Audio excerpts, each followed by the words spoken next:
ठिकाणी ग्रामस्थ शिष्टमंडळ यांची बैठक झाली, काय यामध्ये एकतर काल सगळ्या शेतकऱ्यांना भेटण्यासाठी काल संध्याकाळी पुरंदरला आले होते।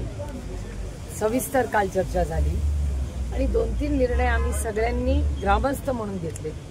पहिला मुद्दा की हा कुठलाही हे काम करत असताना कुठलाही राजकीय पक्ष किंवा ह्याच्यात सहभागी होणार नाही। आम्ही माणुसकी आणि पुरंदरवासी म्हणून आपण सगळ्यांनी एकत्र आलं पाहिजे आणि एक कृती समिती त्यांनी तयार करावी आणि कृती समिती सरकारशी बोलेल। त्यानंतर आम्ही एकत्र मिळून ठरवलं होतं की मी स्वतः आज सकाळी या भागातले लोकप्रतिनिधी श्री विजय शिवतरेजी, त्याच्यानंतर संजय जगतापजी, त्याच्यानंतर दुर्गाडे सरजी, त्याच्यानंतर अशोक टेकावडेजी, जालेंदर कामटे आणि आपले झेंडे आपले संभाजी झेंडेजी, या 6 जणांशी मी सकाळी आज बोलायचं। मी 6 जणांना आज फोन केला आणि सगळ्यांचं एकच मत झालं की आम्ही सगळे शेतकऱ्यांच्या बरोबर आहोत आणि सगळ्यांनी सामंजस्याची भूमिका घ्यावी आणि एक पोलिसांबरोबर रिव्ह्यू तो SP इथे आले होते जेव्हा आमचं काल ठरलं होतं, काल तिथूनच मी त्यांना फोन केला होता। 1:30 वाजताची मीटिंग होती आणि त्याच्यात 6 मुलं जी अटक झालेली आहे त्याच्यासाठी भालेराव नावाचे आमचे वकील आहेत ते आता कोर्टात उभे आहेत। आता त्यांच्याशी आमचं सगळ्यांचं बोलणं झालेलं आहे, तर होपफुली आज आमचा प्रयत्न आहे की आजच बेल व्हावी। की कोणी दहशतवादी किंवा कोणी नको नाही, आपली पुरंदरची शेतकऱ्यांची लेकरं आहेत आणि त्याच्यामुळे त्यांना लवकरात लवकर बेल मिळावी आणि जी काही इन्क्वायरी यांना करायची ती पोलिसांनी करावी। पण माझी आणि सगळे जे अनेक वर्षाचे लोकप्रतिनिधी ज्यांना 6 जणांची नावं मी घेतली, मी सगळ्यांची चर्चा केलेली आहे आणि सगळ्यांचं एकच मत आहे की जे काही सरकारने निर्णय घ्यावा तो अतिशय संवेदनशीलपणे हा घ्यावा।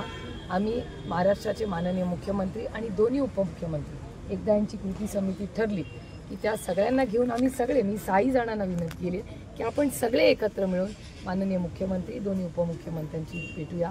मला विजय बापू शिवतरे असंही म्हणाले की त्यांचं कालच मुख्यमंत्र्यांशी बोलणं झालं आहे, एकनाथ शिंदे साहेबांशी बोलणं झालं आहे, त्यामुळे सगळेजण आम्ही कोऑर्डिनेशननी काम करतोय आता आणि आमची समंजसाची भूमिका आहे। सरकारनेही तो संवेदनशीलपणा दाखवावा एवढीच आमची अपेक्षा। मुख्यमंत्र्यांशी आपण चर्चा करणार आहात का? कारण का येथील सर्व ग्रामस्थांचा वारंवार या विमानतळाला विरोध आहे। काही जण म्हणतात आमचा पाठिंबा आहे, काही संभ्रम देखील करतायत। कृती समितीला मी विनंती केली की एकदा सगळी कृती समिती झाली आणि सगळी 6 नेतृत्व ज्यांनी कधी ना कधी विधानसभेचं इलेक्शन लढलंय किंवा ते इथले स्थानिक आमदार राहिलेले, आम्ही सगळ्यांनी पुरंदरवासी म्हणून आम्ही सगळ्यांनी महाराष्ट्राचे माननीय मुख्यमंत्री आणि दोन्ही उपमुख्यमंत्री आम्ही एकत्र सगळ्यांनी भेटावं असा आमचा प्रयत्न राहील। काही तुमचा पाठिंबा आहे का या सगळ्या विमानतळाला? आपली काय भूमिका आहे? मी कालच तुमच्याही चॅनलशी बोलले, माझी भूमिका स्पष्ट आहे की आमचा कुठल्याच महाराष्ट्रातल्या नाही देशातल्या कुठल्याच विकासाला आमचा विरोध नाही, पण विकास अशाच ठिकाणी व्हावा जिथे शेतकऱ्यांना कॉन्फिडन्स म्हणजे शेवटचा शेतकऱ्याचं जोपर्यंत समाधान होत नाही तोपर्यंत लँड ॲक्विजिशन कुठल्याही उपक्रमासाठी सरकारने करू नये ही आमची भूमिका पहिल्या दिवसापासून आहे। मग तो एअरपोर्ट असू दे, इथला पुरंदरचा किंवा हवेलीचा रिंग रोड आहे, दोन्ही ठिकाणी विरोध चालला आहे। त्याच्यामुळे माझी महाराष्ट्र सरकारला विनम्र विनंती, हात जोडून विनंती आहे की बाबा जे काय कराल ते लोकांना कॉन्फिडन्समध्ये घ्या, लोकांचा शेतकऱ्यांचा मान सन्मान करा, त्यांच्याशी डायलॉग करा, संवेदनशीलपणा महाराष्ट्र सरकारने दाखवावा आणि कुठल्याही शेतकऱ्यावर अन्याय होणार नाही ही खबरदारी सरकारने घेतली। शेतकरी बावनकुळे यांनी फॉर्म्युला दिलेला आहे, 7 दिवसांमध्ये त्यांच्या काही मागण्या आहेत, त्या मागण्या संदर्भात आपण काही शेतकऱ्यांशी बोलणार आहात? नाही, 2 आठवडे दिलेले आहेत सरकारने, त्या 2 आठवड्यामध्ये ही कृती समिती बसेल, ते सगळे चर्चा करतील, त्यांच्या ज्या काही मागण्या आहेत, विरोध आहे, काय जे काय असेल ते समिती ठरवेल, ती अपलोड करेल महाराष्ट्र सरकारच्या आणि 2 आठवड्यांनी मग बघू काय होतं। तोपर्यंत आपण त्यांना वेळ देऊया या शेतकऱ्यांना आणि माझी तोपर्यंत विनंती राहिली आहे की कुठलाही ड्रोन कुठलाही सर्वे काही नाही, विश्वासाच्या नात्याने शेतकरी अतिशय समंजसपणे आता निर्णय घेत आहेत। त्याच्यामुळे माझी सरकारलाही विनंती राहील की जोपर्यंत फायनल निर्णय नाही, दोन्ही बाजू शेतकऱ्यांनी तर शांततेचा मार्ग घेतलेलाच आहे, त्याच्यामुळे सरकारनेही तो शब्द पाळावा एवढीच आमची अपेक्षा आहे. शेतकऱ्यावर ज्या गुन्हे दाखल झालेले त्या गुन्हे मागे घेण्यासंदर्भात आपण काय हो, त्याची सविस्तर चर्चा झालेली आहे. ते सगळा त्याचा अभ्यास करून 2-4 दिवसात त्याच्यातून पोलिसी मार्ग काढतात. स्थानिक स्वराज्य संस्थांच्या निवडणुका 4 महिन्याच्या आत घ्याव्यात असा आज कोर्टाने आदेश दिलेला आहे. कसं वाटतं तुम्ही? मी त्याचं स्वागतच करते. अनेक महिने आम्ही ती मागणी करत आहोत, कारण का त्याच्या भरडला जातोय तो शेवटचा माणूस. पण आता सरकार कसं घेणार, आरक्षणाचं काय होणार वगैरे काही सूचनाही आलेल्या आहेत असं दिसतंय. त्याच्यामुळे ते सगळा एकदा ती ऑर्डर आली की नक्की आपल्याला कळेल की काय त्याच्यात काय काय गोष्टी त्या ऑर्डरमध्ये आल्या. ताई, आपण बघितलं की पहलगाममध्ये हल्ला झाला, दररोज अटॅक होईल असं सांगण्यात येते, परंतु अद्याप त्या ठिकाणी निर्णय घेतला जात नाही. आम्ही सगळ्यांनी जेव्हा आम्ही ऑल पार्टी मीटिंगला गेलो होतो तेव्हा राष्ट्रवादी काँग्रेस पक्षाच्या वतीने मला तिथे जायची संधी मिळाली आणि तेव्हा आम्ही विरोधात असलो तरी भारतावर हल्ला झाला होता म्हणून आम्ही सगळ्यांनी एक मताने त्या दिवशी निर्णय घेतला की कोणीही विरोध करणार नाही. हा भारतावरचा हल्ला आहे. भारताचं ऐक्य, शांतता ही जपणं ही आमच्या सगळ्यांचीच नैतिक जबाबदारी. जेवढी सरकारची आहे तेवढी आम्हीही त्याच्यात सहभागी झालो आणि आम्ही सांगितलं की एक पुढचे 2-3 आठवडे आम्ही सरकारवर कुठलीही स्पेसिफिक टीका करणार नाही.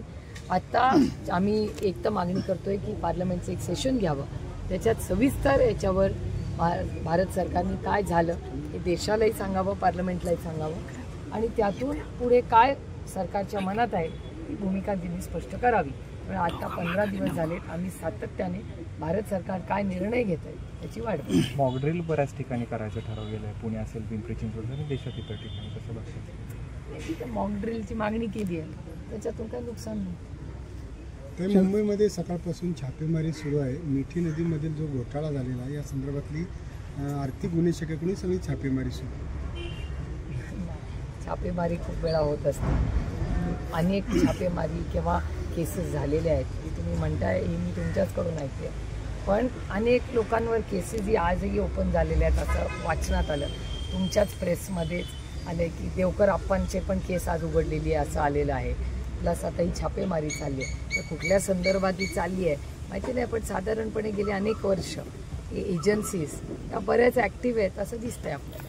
चंद्रशेखर बावनकुळे यांनी काल म्हटलं की चा विचार न करता तुम्ही बीचा पण विचार करा विमानतळ बाधितांनी. तर या बाबतीत काय म्हणाल की तुम्ही आम्ही देणारच नाही असं म्हणण्यापेक्षा तुम्हाला काय हवंय असं काहीतरी म्हणा, मग एकंदरीत सरकार पुन्हा विमानतळ लादण्याचाच प्रयत्न करते. मला असं वाटत नाही. आमची भूमिका स्पष्ट आहे. सरकार काय निर्णय घेते तर सरकार ठरवेल, पण आमची भूमिका आणि शेतकऱ्यांची भूमिका अतिशय स्पष्ट आहे. त्याच्यामुळे महाराष्ट्र सरकारनेच मार्ग काढावा, कारण का ॲक्विजिशन सरकारला करायचं आहे. त्यामुळे महाराष्ट्र सरकारची मला विनंती आहे, त्यांना पुन्हा पुन्हा म्हणते की माझी विनंती आहे महाराष्ट्र सरकारला की अतिशय समंजसपणाने त्यांनी याच्यात बसून शेतकऱ्यांना विश्वास देऊन मार्ग काढला. काल तुम्ही कुंभारवाड्याला गेला होता, त्यावेळेस एका ग्रामस्थांनी बोलताना असं सांगितलं की तुमची देखील त्या ठिकाणी जमीन आहे. त्यावरती तुम्ही उत्तर दिलं. नेमकं लोक माझ्या संगतीमध्ये देखील शरद पवार यांनी तिकडून जात असताना कुठेतरी असं होतं की माझी जमीन आहे म्हणून, काय सांगायचं? हो, हे बघा आता तर सगळं डिजिटल आहे. कोणी तुम्ही इथूनच उठा आणि जाऊन त्या तलाट्याच्या ऑफिसमध्ये जाऊन पूर्ण चेक करा, तुम्हाला कळेल कोणाची जमीन काय. त्यामुळे ह्या गोष्टी आरोप हे करत असतात. आता माझ्यावर दुसरा कुठलाच आरोप करायला नाही म्हणून यायचंही. त्याच्यामुळे ठीक आहे. आता मला गंमती वाटते, अच्छा या बुरा न्यूज में तो है एक तो बात. आणि दुसरी गोष्ट की मला माहिती आहे की तिथे त्याच्यात काहीच तथ्य नाही. त्याच्याचमुळे तर मी त्या बाबाला म्हणले ना, तो भाऊ जेव्हा म्हणला तर म्हणलं सगळी तुला देऊन टाकते, एमटी पेपरवर देऊन टाकते, तू घे बाबा, मला आनंदच होईल. तुम्ही म्हणता आहात की माझी नाहीये, पण इतरही नेत्यांची आहे असं आरोप केले जातात. दुसरे कोणाची याच्याबद्दल मी कसं बोलणार? सुप्रिया सुळे, सदानंद सुळे, रेवती सुळे, विजय सुळे, शरद पवार, प्रतिभा पवार, ह्या 6 जणांची नाही आहे ह्याची मी तुम्हाला गॅरंटी देऊ शकते, कारण का सगळ्यांचं टॅक्सचे कागद मीच भरते. त्याच्यामुळे मला माहिती आहे. आता बाकीचे कुणाकुणाची असेल या देशामध्ये मला कसं माहिती असेल? मी थोडी तलाठी ऑफिसमध्ये काम करते. मी खासदार आहे बाबा. माझी काम काय आहे? तुमच्या सगळ्यांची सेवा करणं, ह्यांना न्याय देणं, कर्जमाफी होते का नाही बघणे, हमी भाव देणे, दुधाला भाव आला का नाही, सोयाबीनला भाव मिळाला का नाही, हे माझं काम. स्कॉलरशिपचे पैसे पोरांचे वेळेवर येतात का नाही, याच्यासाठी मला निवडून दिलं ना लोकांनी. हे होतंय सगळं आता जे तुम्ही आता सांगितलं ते? आता हे होत नाही ह्याच्यासाठीच तर लढते आहे ना.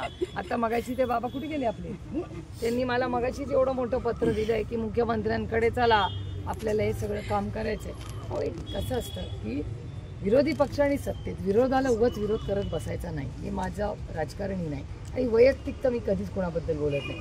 माझी एवढीच महाराष्ट्र सरकारला विनंती राहील की महागाई प्रचंड वाढली, बेरोजगारी या राज्यात चालली आहे, महाराष्ट्राची आर्थिक परिस्थिती ही खूप गंभीर आणि नाजूकी आहे. त्याच्यामुळे मी गेले अनेक दिवस महाराष्ट्राच्या माननीय मुख्यमंत्र्यांना मागणी करते की तुम्ही एक फायनान्शियल म्हणजे महाराष्ट्रातली आर्थिक परिस्थिती, महाराष्ट्रामधली सामाजिक परिस्थिती आणि महाराष्ट्रातलं क्राईम तो तुमच्या सगळ्या चॅनलवर वारंवार वाढलेला दिसतोय आणि सरकारचा केंद्र सरकारचा डेटा सांगतोय वाढलाय. याच्यावर तुम्ही एक स्पेशल सेशन घ्या, एक ऑल पार्टी मीटिंग बोलवा आणि या सगळ्यातून जे एक्सपर्ट्स आहेत त्यांचं मार्गदर्शन घेऊन हा राज्य हे पुढे कसं चांगल्या पद्धतीने जाईल याच्यासाठी एकत्र काम करण्याची गरज आहे. आताही पुरंदर विमानतळाबाबत तुम्ही आणि उभाटा सोडला तर कुठलाच पक्ष पुढे येताना दिसत नाही, स्थानिक नेते पुढे येताना दिसत नाही, याबद्दल काय वाटतं? नाही आम्ही तुम्हाला नावं देऊनच सांगितलं, मी सगळ्यांशी आज सविस्तर बोललेली आहे आणि माझी एवढीच माफक अपेक्षा आहे की आपण सगळ्यांनी मिळून प्रत्येक शेतकऱ्याचा मान सन्मान हा झालाच पाहिजे, त्याला कॉन्फिडन्समध्ये घेतलंच पाहिजे आणि त्याच्याशिवाय कुठलाही निर्णय घेऊ नये हीच मागणी माझी. आणि समंजसपणा हा आम्ही तर शब्द देऊन आले पोलिसांना की आमच्याकडून समंजसपणानेच सरकारनेही तसंच वागावं एवढीच अपेक्षा. थँक्यू. थँक्यू.